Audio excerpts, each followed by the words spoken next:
618 High School Sports Zone. I'm Keith Farmer alongside Josh BRYAN, and another week for area teams to strap on the pads, prove why they're the best team. Yeah, but see, Keith, I feel like teams are starting to shake off the early season jitters, really lock in on the team schemes now that they've gotten several weeks of tape on their opponents. No more surprises. That's right true. here. Yes. Let's get things started with our game of the week, a rivalry matchup between George Rogers Clark and Montgomery County. They call it the War on I-64. I like how that sounds. Like that. Yeah. Cardinals boast a 3-0 record for the first time since 2010. The Indians beat the Cards last year by 7. Moco seeking their first victory of the season. Second quarter, GRC up 28-17. The speed of Joey Hill is deadly, folks. Returns the punt back to Moco's 16. A perfect setup for the Cards' number 1 to take it just 1 yard later. Kalen Washington for the touchdown there, 35-17 GRC. Cards would get it right back, though. Alex Haddon fumbles. Jesse McQuaid is there for the recovery, and Coach Cherico loving the defensive intensity there. He's seeing a few plays later. Tyleek Maxwell to Zayden Turner for a 6-yard touchdown. GRC are now 4-0 for the first time, Keith, since 2008 as they win a blowout 67-17. Now Dunbar taking on Frederick Douglass with a throw from Cole Carpenter here to Avion Chenault. Man, he's got some hands. Is able to get away from the defender for a first down. Carpenter passes to TJ Horton, who scrambles his way through the defense for a touchdown. Dunbar's quarterback Ethan Teal gets his pass intercepted by Frederick Douglass. Trayshawn Benford, who has no problem taking it all the way back, 50-yard line, all the way back for a touchdown for the Broncos, making the score for halftime 18-0. Douglass wins this matchup 54-7. You know, it was a big night for LCA, opening up its brand new field turf for the Asbury Bowl against a tough Christian Academy team out of Louisville, the final school in Lexington to get this kind of a field turf, and it turned out being an even tougher night with Cutter Boley suffering a leg injury that had him on the sidelines in a walking boot. Cal took advantage. Cole Hodge, watch this quick out pass to Darwin Cotton, and look at how he somehow stays in bounds. Oh my gosh. And he's gone. Touchdown. 70 yards, 35-14 Centurions. They would add another one late. Gavin Koppenhaver weaves his way in. Christian Academy of Louisville hands LCA a 49-14 loss. Eagles 2-2 on the year. UK commit Jacob Dixon brought PRP to Lexington to face Lexington Catholic in the second game of Lexington versus Louisville Schools. Tied at 7, Dixon had already scored on a 56-yarder, now making it an 80-yard catch and run. He had 8 catches, 188 yards, 13-7. Panthers were in front. Lex Cath comes right back. Jackson Wasick connects with Max DeGraff on a 70-yard connection for the score. Knights move in front, and it stayed that way, making it 1 for the Lexington Schools. Knights win it 42-19. Eastern taking on Henry Clay. We start off with a punt from Eastern, which is quickly blocked by the defenders. Henry Clay's Landon Barentine rushing to pick up the ball. It's tackled at the 10-yard line. Inches away from a touchdown, Jaden Bailey going to run this one in for the touchdown, and the Blue Devils, rather the Bulldogs, desperate to get a touchdown before the first half ends. But it's the Devils that come up with the fumble recovery. Henry Clay wins it 18-12.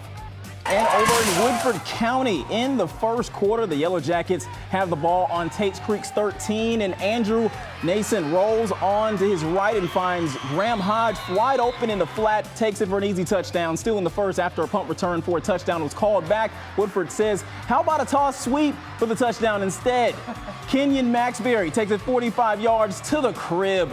Yellow Jackets up 13, and again in the first. This time, all this in the first, for real? Yeah. Nason finds Aiden Nelson for a 23-yard touchdown catch. My goodness, Woodford rolls 54-0.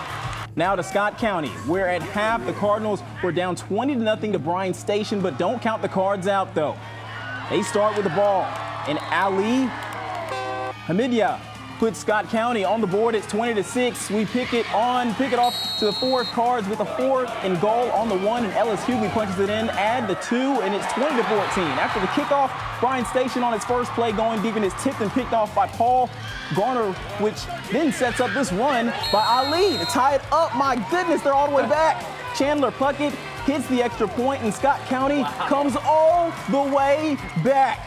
Don't call it a comeback from 20 down to half to win it 21-20. I think you do call it a comeback. East Jessamine taking on Great Crossing. But the talk before the game is the West Virginia commit Orion Fisher, who committed yesterday. Now to the game. Warhawks with the first possession. Gabe Nichols with a quick pass to Isaiah Johnson. Breaks a couple of tackles and then takes this one to the house. Warhawks take the lead. And then we have to show the man of our hour. Orion Fisher breaks through the offensive line, finds the quarterback, get his first sack of the game. Warhawks back on the offense. Nichols this time looking to make a play with his feet, and he will take this one all the way. Warhawks win it 37-7. Harrison County taking on West Jessamine. Scores 21-18 in the second quarter. Colts with a quick pass to the receiver, but the ball gets knocked loose, picked up by Caden Custard. He would take it to the house, putting Harrison up 25-21. Then seconds left in the half.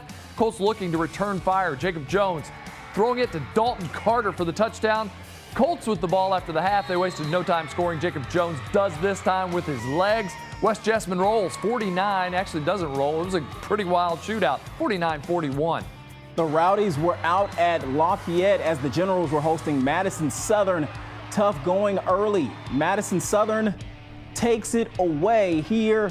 Cookies as Aiden Tremblay picks off the Generals, but on their first possession, the Eagles, they give it right back, Keith, as Lafayette's Felix Brady takes it away that time. Then Madison Southern's Juan Rodriguez takes the handoff, and watch him fight for every single yard. He may be short, but he's a big dude. Gets into the final end zone. Madison Southern's Mark Payne gets his first win as a coach, 37-6 over at Lafayette. After starting the season on the road, the first 3 games, Bourbon County was ready to show out in their home opener against Woodward from Cincinnati. First quarter, Clay Estes was Houdini on this play, ducks to avoid the sack, tucks and sprints down the sideline, dives into the end zone for a 45-yard touchdown run. Man, he's got some speed. Colonels take an early 6-0 lead, but the Bulldogs answered right back.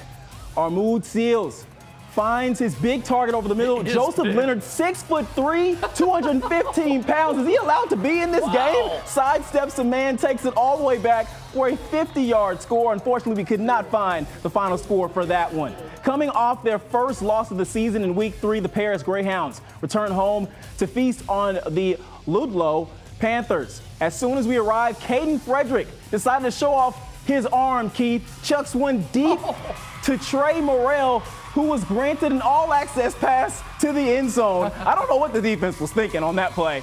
Greyhounds take a 6-0 lead after the missed extra point on their second offensive possession. Frederick sidearms one like Patrick Mahomes to Darian Bell for another score as Paris wins big, 42-8.